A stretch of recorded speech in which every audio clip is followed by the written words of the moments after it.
This is Sports Talk with Steve Jones, a Seven Mountains Media production, your daily talk show with the voice of Penn State football and men's basketball, featuring interviews and special guests. Now here is your host, Mr. Steve Jones. Well, the hat is here because the basketball part is taken over today, the Coaches versus Cancer Golf Tournament. I played in the morning round. How'd you do? First of all, the team of four guys I was with were just great guys. John, Reby, Mike, and Tim were great. Enjoyed it. We had a lot of fun, a lot of laughs. And we were like 8 or 9 under, or something like that. And we bogeyed. Not bad. And we bogeyed the first hole. But then after that, everybody settled down. And it's a charity that's raised $3.7 million for cancer research. But there are also several side charities that go with it, like the Bob Perks Fund. And if you're a family that is going through something and is in distress, and the last thing you want to worry about are your bills. So now you're sitting there and it's been one of those months, and you're like, okay, what do I do with the mortgage? What do I do with the electric bill? You can go to somebody like that, and guess what? They will come through for you. That's what people want to do, Kyle. They want to give money to a charity where they know where the money is going, where they feel it's just helping out somebody, and it has a tangible worth to it, where you walk away and go, you know what, I feel great. I helped out whomever. And that's what people want to do with a charity. That's what this charity does. And of course, there's money for cancer research, and we have exponentially more cancer survivors today than ever. But not every one of them is a success. And because we do not have complete success at saving everybody with cancer, we have to keep going and keep raising funds. This golf tournament does a lot locally, and again, it's raised 3.7. I think they'll get over $4 million when they're done with this particular tournament, this particular edition of the tournament. It was also a great chance for everybody to really meet Mike Rhodes, and to find out what a terrific guy he is. He's already a really good, established basketball coach, and that's been important to this weekend as well. So that's played this morning. All of us are really pleased with how we played. I mean, it was a perfect round. I mean, come on, you know. How many did you hit in the sand today? I didn't. We did have to hit out of one sand trap, but we hit out of one, and we ended up parring the hole. Oh, so not bad at all. No. We were able to. I think I was the one that knocked it on like 10 feet to the right of the hole, and then Tim stepped up and he knocked a putt in or something like that. And that's great. I mean, but I think that was it's the only time. I think I may have put the ball in the trap once, but that was it. Right, not a bad round. But they didn't use my shot on that, and I didn't use that. So, but that was about it. So not a bad round whatsoever then. Great round. We hit it right. We know how hot it's going to be today. Say it's 88 degrees today. It's a beautiful day for baseball, though, I have to say. It is. And by the way, I mean, it was 79 we ended, which is great. Beautiful. Now, baseball, Spikes play tonight. I will be out there with Joe Putnam, 6:35. Our on-air internet broadcast will begin at 6:05 this evening. It's the home opener. Fireworks after the game tonight. A 4 for $44 Friday. 4 best tickets. 4 sodas. 4 hot dogs or popcorn, whatever, for $44. It's an $88 value. So on opening night, you also have the value night to go with it. Great family entertainment. Great to have baseball back. Looking forward to it. And also fireworks after tomorrow's game. Yeah, and I will be there tonight. I will be there as well. I am coming on by. I know we have a lot of fun going on. I want to see Jerry Valeri, our favorite person in the world. He is, of course, the MC throughout the game in terms of on-field stuff, so I want to see him. Kyle. Yes. The goal is to get people to go to the games. Yes. Jerry does a great job. I kid Jerry all the time, but I think he knows I think the world of him. He also likes in the post-game, when I'm done doing the post-game intro to the game on the field, right? He loves when I give him the pregame hug. Of course. Right. Like he says, it feels like he gives them street cred. A tradition unlike any other. Yeah, it's definitely unlike any other. It is unlike But his son any Evan other. also works. His son Evan also works. His son runs. His son is a runner. So it's interesting. It's going to be a fun time. I mean, the Spikes being back officially. They won yesterday against Williamsport 4-0. Feeling good. And not only that, but they'll be able to get out there tonight. Great crowd. You expect the weather's going to be beautiful. The weather's going to be great tomorrow. And it's just great to have baseball back. It feels like baseball season. The weather it's perfect. Well, I was talking they were asking, I get asked a lot by a lot of people, like, what do we enjoy and so forth. And I said, whatever's in front of me at the time. Now, obviously, football's awesome. Basketball's awesome. I mean, my goodness, you're sitting in the Rose Bowl, you're sitting in the NCAA tournament. It's a feeling as in this profession unlike any other to me.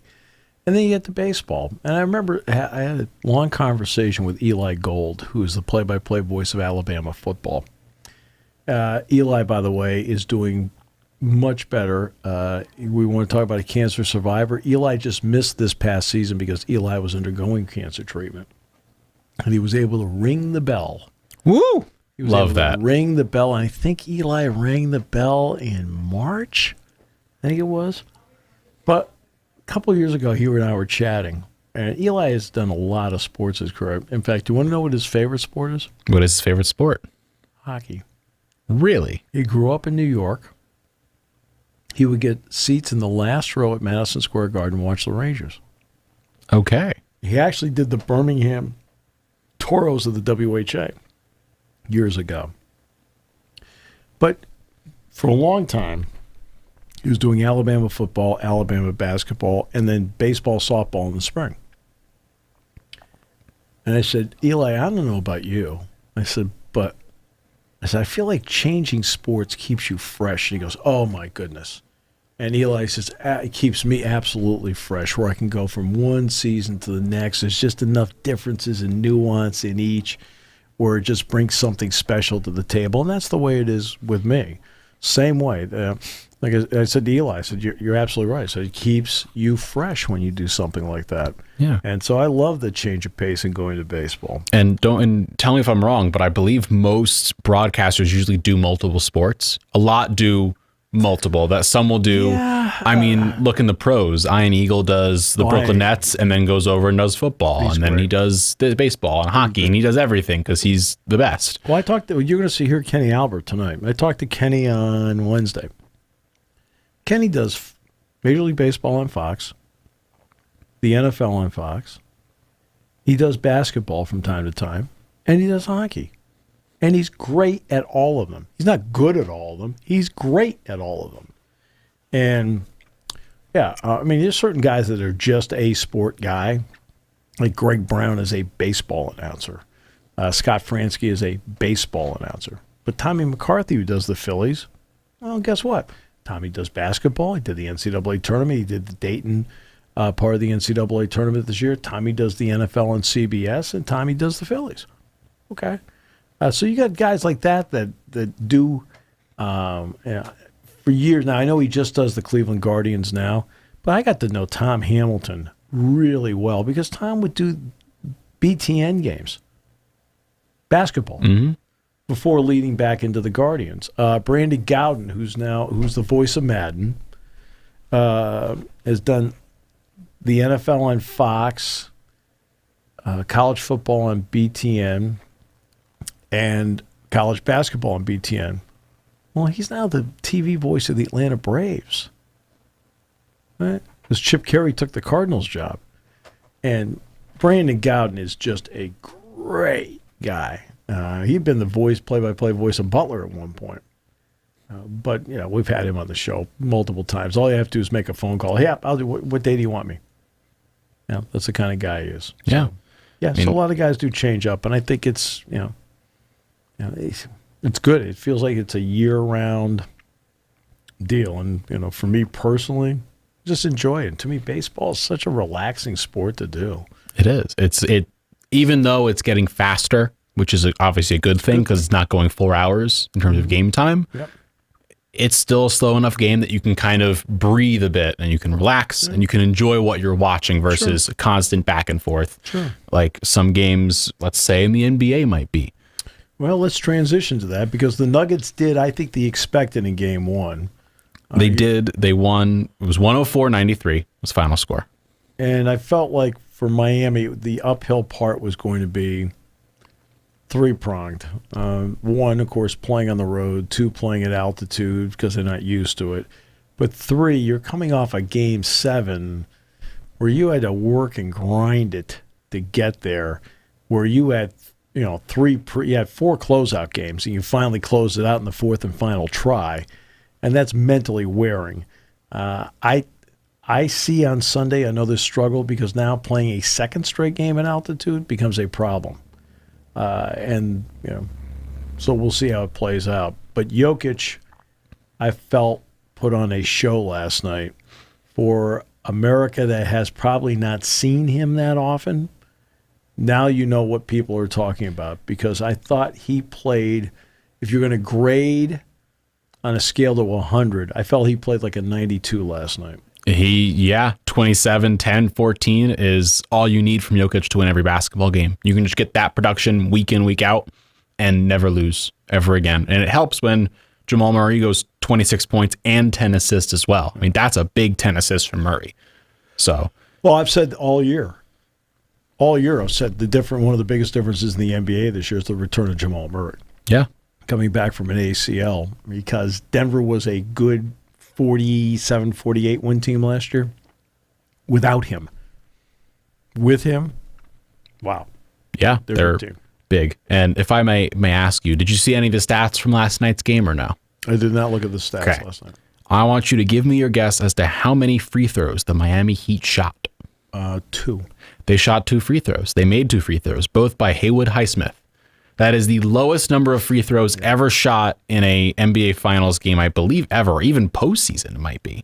Postseason record for least free throws shot. Yeah, it's funny because we were talking with a group right after the round today, and Dick Girardi and I were talking with him about a game that Penn State won at Illinois, 38-33, where Dick said in the post-game show, "When does the second half start?" And Illinois in that game shot no free throws. Then they came back and played at the Jordan Center, and Illinois in the first half shot no free throws. They played 60 minutes of basketball at Penn State and never attempted a free throw. That's crazy because as someone who grew up in Connecticut with those Jim Calhoun teams, free throws win you championships. That was what those teams did well. Kemba, Shabazz Napier, those teams shot free throws and made them at like a 98. It was a crazy clip of them making free throws. Well, this team shot 2. Well, Joe Crispin, who's now assistant to the head coach at Penn State. We all know Joe offensively, 1,986 points. He's the 4th all-time leading scorer in the history of the program. And every time, we talk about free throws when he was playing, and he said, "Steve, to me they are free points." He says, "Nobody around you? You're taking a practice gym jumper?" He said, "They're free points." And that's how he viewed it. And his free throw percentage is up in the 80s all the time. They are free points. We got to get to the line first. And they shot jump shot after jump shot after jump shot last night. And I don't get it. I do. And I do get it. Here's the reason why. You just went through the grind of 4 straight games where you had a chance to close out. You finally got it done. Okay? Your legs, especially at altitude, are not great. Okay? When that happens and you've got some fatigue involved, and they have some fatigue involved, plus playing at altitude, which I know I'm trying to make it too big a deal out of it, but it is something that they're not used to. You're going to take more jump shots, and that is a sign of both physical and mental fatigue when you're taking that many jump shots. So I do understand that. Well, that's where they were last night, and it doesn't help as well that one of your best 3-point shooters goes 0 for 9. Max Strus went 0 for 9 from 3, 0 for 10 from the game, And they got carried last night by Bam Adebayo, who had 26 points. And Haywood Highsmith had 18 off the bench. That's crazy. Caleb Martin missed his first 6 threes last night. He missed his first 6. Missed his first 6 shots. He took 2 3-pointers last night. 2 3-pointers? He took 2. He finally made a 3 in the second half. Yeah. Gabe Vincent went 5 for 10. Haywood Highsmith had 18 points. Kyle Lowry went 3 for 6 from 3, which is big with 11 points. But Jimmy Butler... And Kyle Lowry has not played well in the playoffs. He has not. The best game he played in the playoffs was game 1 against the Celtics. I want you to give me a guess. How many shots did Jimmy Butler take last night? Best guess. I'll say 14. 14. 14 shots, 13 points is not what you need from your best player. Bam had 25 shots, which, yes, of course... He played well last night. Gabe Vincent played well, took 14 shots. But Jimmy Butler and Max Strus combined, of course, Strus went over 10, 6 for 24 with 13 points. I want to give everybody what an efficiency number needs to be when you're at this level. Where you're getting beachfront property in Costa Rica, and you have plenty of money to do it because you're so good. If you're averaging 1.5 points a shot, wow. So in other words, you go out and you end up taking 14 shots and you get 21 points. That is exactly the kind of night. That's efficiency. I'll never forget Michael Finley, who played for years with the Mavericks and the Suns, played a game in Rec Hall against Penn State, and he had 27 points. And he did it on 27 shots. And somebody said to me, he said, boy, Finley was good. I said, what are you talking about? They said, he took 27 shots against 27 points. I said, that's not good. I said, he did it on pure volume. So if you shoot it off shots, at some point they're going to go in. Right. They have to. Yeah, and so Butler last night had, 13 points on 14 shots? So he's below the Mendoza line last night. And, in other words, he left 8. Now, the big reason why is he took no free throws last night. 0. Well, when you're not taking any free throws, you don't have a chance to change that points per shot. You don't have a chance to do it because free throws make a big difference in getting you to 1.5 points a shot. But that's the gold standard. Gold standard is 1.5 points a shot. And what did Jokic have? 20? Jokic had 27 points on 12 shots and 12 free throws. Okay, so he took 12 shots. So he averaged 2.4 points a shot last night. Crazy numbers. Okay? Now remember, I said, what did I grade him out as? I thought he played it at a 92 out of 100 last night. About as good as it gets. Right? He missed 4 shots. One of them was a 3. Yeah. So he played well. And the crazy thing is, neither team really shot well from 3 last night. No. It wasn't a big 3-point game. Miami went 13 for 39. Miami is not a great 3-point shooting team, despite what happened in the Celtics series. But the thing is, Miami for years had been. This past season, just for whatever reason, they tanked. Because Jimmy Butler is not a good 3-point shooter. He's a good volume shooter. He's not a good 3-point shooter. Right. But this team, let's see. Strus is a great 3-point shooter. Gabe Vincent, a great 3-point shooter. Hero. Duncan Robinson, great 3-point shooter. Hero. He made 1. Hero, great 3-point. Like, they've got great 3-point shooters. That's what they built their team on, is drive. Bam is there. He'll drive, he'll kick. Butler drive, kick to someone who's open. And that's what they built their team on. They just, night, missed. But they're not a great percentage 3-point shooting team. Their 3-point shooting this season, that's the odd part about it, is way down from the last 2 years. Like, okay, then they get to the Celtics series, and they shot 50% from 3 times. They shot 50% from 3 times the entire regular season, 82 games. It's going to even out at some point, and I think it's evening out now. Well, and that's what Dick Girardi and I always say, the numbers are the numbers. Now, I remember one time Penn State, they knocked off second-ranked Michigan in the Jordan Center. It was Michigan 2, and maybe they were 3, something like that. And Michigan had built like a 14-point lead, but they had hit every 3. We're sitting there at halftime, and they were like 52% in threes, and for the season they were 34%. And Dick looks at me and says, this has got to even out at some point. Well, the second half, they missed 13 in a row. And guess what? The numbers happened to be the numbers, and Penn State won the game. The law of equivalency. Sometimes I think we lose sight of, what a team has done in a certain period of time, because some players get really hot. They get red hot. Duncan Robinson last series was basically shooting 50% from 3. It was crazy. Yeah. But he's a great 3-point shooter. But this year, he was terrible. He barely played anyway. So at some point, just in every sport, stats even out. Right. If a player MLB is on a crazy hit streak and is hitting 600 or something like that, at some point it tanks back down 300 just because you can't maintain shooting 50% from three for a full 2-3 series unless you just don't miss. Well, yeah, and that's exactly what you have to do. Jimmy Butler is urging the Heat to attack the basket more. Yeah, he said that we took a lot of jump shots. He led the pack. He should have put pressure on the rim. That also would have put pressure on Jokic in terms of, because he's the last line of defense. He had 1 foul last night. Right.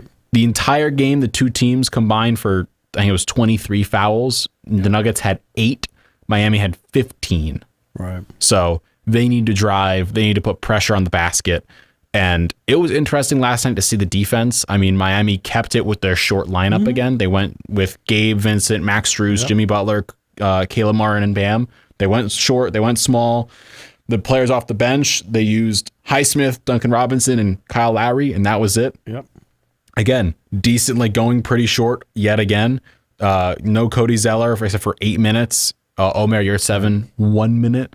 Like, they're going small. They're going small to try to win the series, and they can do that if they make shots. Let's say Strus goes 4 for 5, 4 for 9. Right. Let's say he makes those extra 12 points, they win the game. Right. Or they even get 10 free throws. They've got a shot now. I mean, it's going to be a very interesting rest of the way. Game 2, I believe, is Sunday night. It is. So we will be able to discuss it Monday, or you and Jason, whoever is here, will be discussing it with you. Yeah. And that's going to be fun because I'm excited. I'm very excited to see how this series goes. I think people were expecting a bit of a blowout, and it started out that way, but Miami closed the door a little bit. It got closer. Yeah. The later it went on in the game. Yeah, no question. And that's one series down. I mean, there are 2 different playoff finals going on at the same time. It's the best time of year. Yeah, it is. And you got the Golden Knights against the Florida Panthers tonight. It's interesting because the numbers are skewed a bit for Vegas. Their penalty kill is 63%. But Kenny said to me, he says, Steve, he said that's skewed because they played Edmonton. Right. And he's right. You play Edmonton and Edmonton power play with McDavid and Draisaitl and Kane, and those guys are so good that their power play is lethal. And yeah, that does, that does make a big difference in terms of your numbers. Florida is 27% on the power play, which is really good. And as a non-hockey fan, as someone who has not watched a lot recently, especially this year, I did know Vegas did really well out west in the Pacific, I think, is their division. Yep. How is this series looking? What would your expectation be for winner or loser? Well, where are you going? Florida's there because their defense has been so good. And Sergei Bobrovsky, who has been outstanding in this series.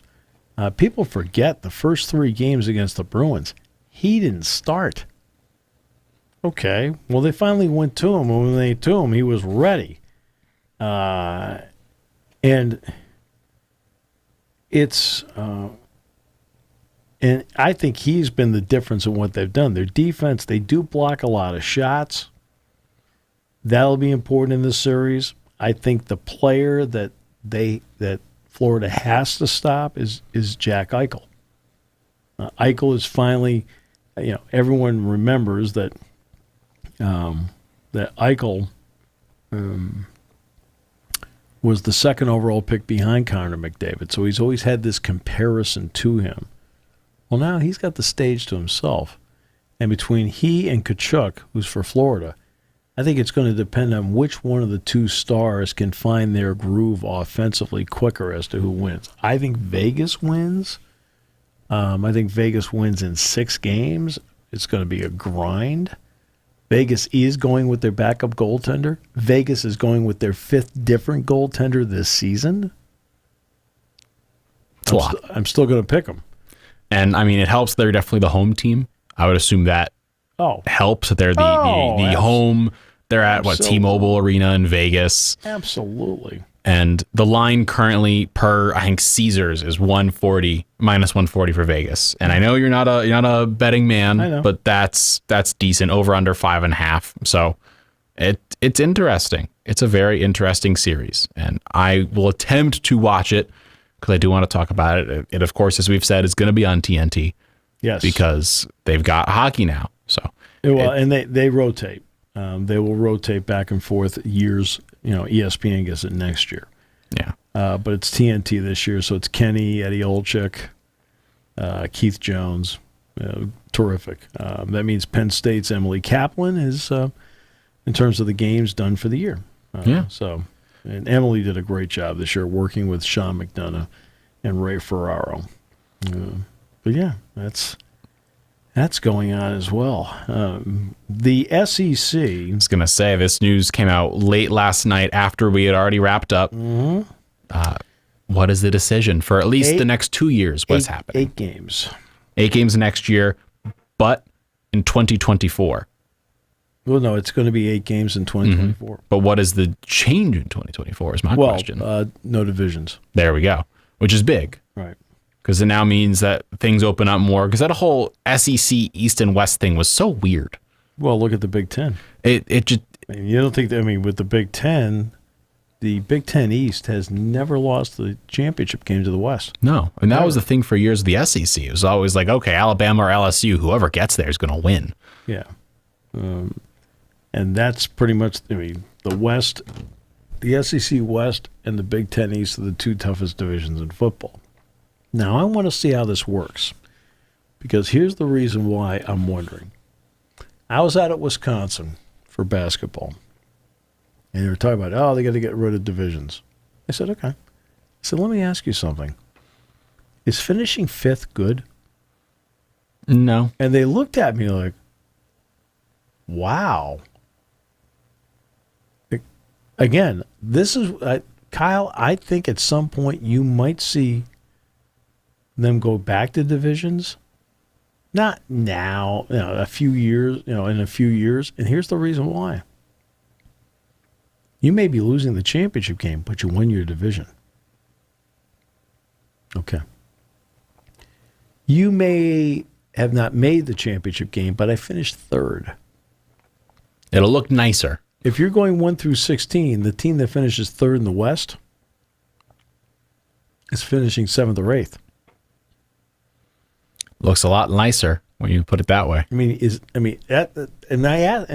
was talking to the Matt LePay and Mike Lucas, and I said, what do you guys think of that? And they said, we never really thought of it in those terms. I said, is finishing 5th or 6th good? And if you're a coach, you're trying to do everything you can. You're obviously trying to win it if you can do it. But there's only going to be one team that can win it. There's only going to be one team that finishes 2nd that plays in the title game. Okay, you got 14 others that aren't. So what does that do in this high-priced, pressured world of coaching where people sit back and go, I'm sorry, you're finishing 5th. That's not good enough. Do you know what the divisions would have finished like this year? Who would have finished where? In the Big Ten? In the SEC. Let's go SEC for now. So number 1 would have been Georgia because they went 15-0. Yeah. Georgia would have been 1st. Who would have been 2nd? 2nd? 2nd would have been either 11-2 would be Tennessee or LSU because they each went 6-2, and then Bama would have also been there as well, also going 6-2. But in the tiebreaker, I think Alabama would have been 4th because they lost to both LSU and Tennessee. So that would have looked, if you're in Alabama, terrible to finishing 4th. Right. Versus 2nd in your division behind LSU. Right. It's a lot. It's a big difference. And it's a huge difference. And now you're Texas A&M. Texas A&M, I think, would have finished, 10th, 11th, 12th? They would have finished either 11th or 12th. They would have been tied with Vanderbilt at the bottom. Right. Hey, you're looking around going, what the heck? I remember when Brett Bielema took the Arkansas job. Left Wisconsin. And one of the first comments I made was, he's the 5th best team in his own division. Okay, well, guess what? If they had no divisions, he would have been the 10th best team in the conference. That doesn't work. The fan base is sitting there, and right, and if you're finishing third in your division, you're like, okay, we got to figure out a way to get over two more teams.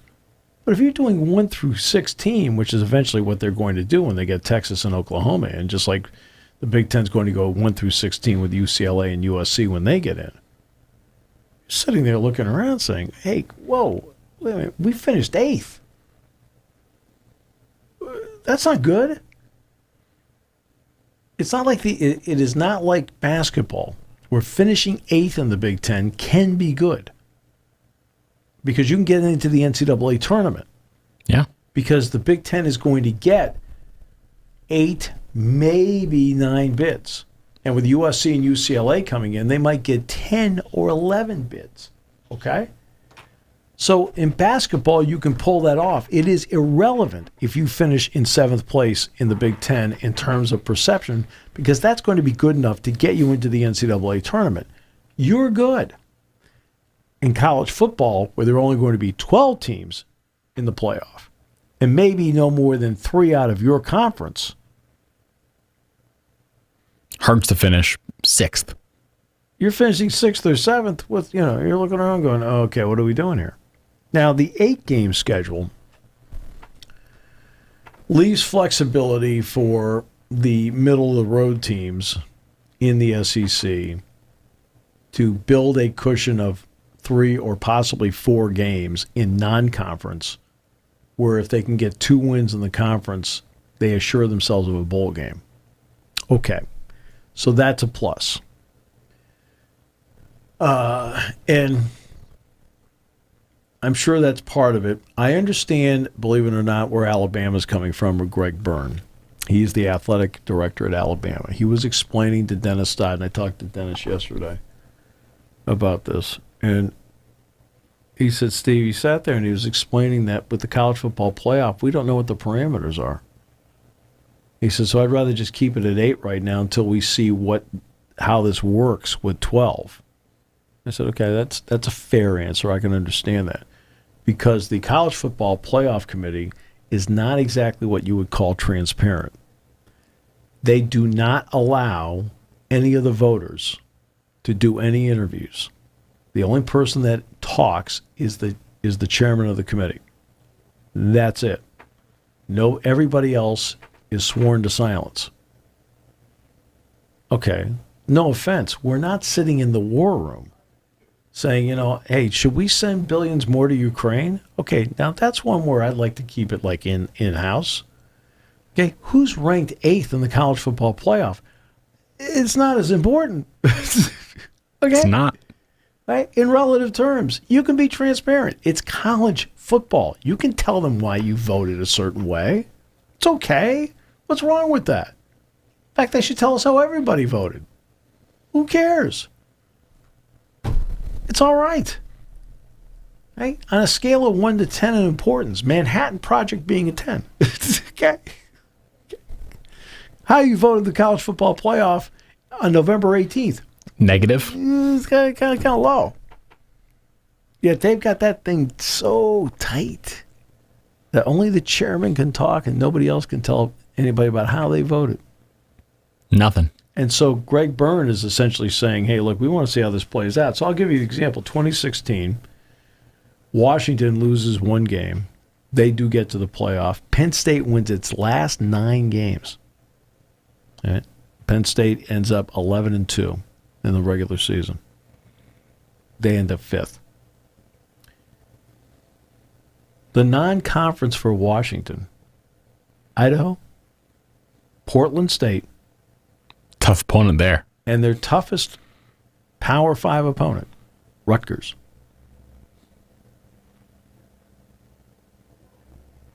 That was enough to get them in. It's the Citadel argument. That's what it is. It's the exact same.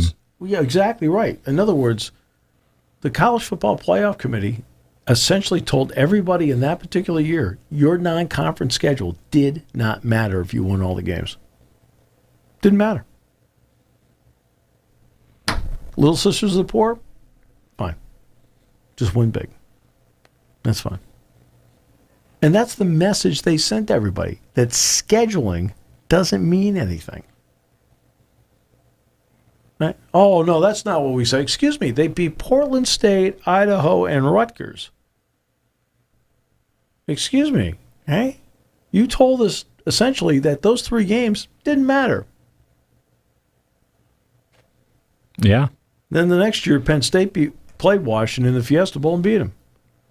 It was a good game, but to be honest with you, it wasn't a really hard game, but it was a good game. I expected them to beat Washington. I said they're better.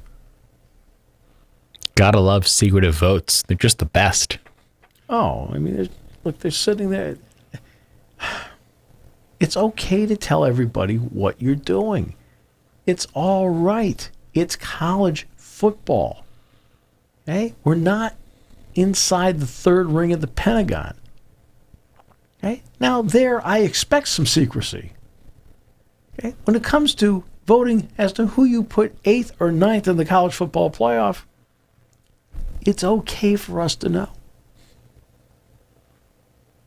That it is. That's weird. That's me. It's crazy. It's crazy seeing all this secrecy, all this weirdness about the game slates and the changing in college basketball. Because, I mean, it's going to keep on changing constantly, and it's just it's wacky. I mean, when Penn State played Georgia for the national championship in 1982, you know how many SEC games Georgia played that year? 6. Mm-hmm. They played 6 SEC games, 5 non-conference games.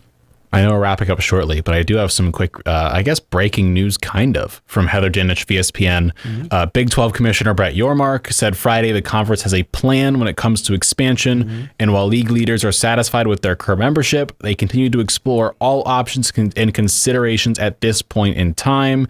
They have discussed possibly having Gonzaga join about basketball, and a few others here or there. UConn possibly was apparently discussed. They're obviously, as we've said, are adding BYU, Houston, Cincinnati, and UCF going forward. So we had a great discussion about expansion and have a plan. We have an appetite to be a national conference. We believe in the upside of basketball. If opportunity presents itself to create value, we will pursue expansion. It is a focus of ours. I'm not opposed. The basketball one, I kind of get it. People, it's not valued as much because football is such an insane number. Basketball is second. Basketball is the second highest earner. May as well look there. Now you have, if you're going to bring in Gonzaga, has not had football since 1982. Mm-hmm. Okay. They are basketball only. They are a basketball only, and obviously they bring a great recognition.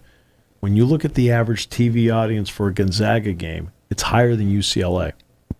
Mm-hmm. Right? That's what fans think of it.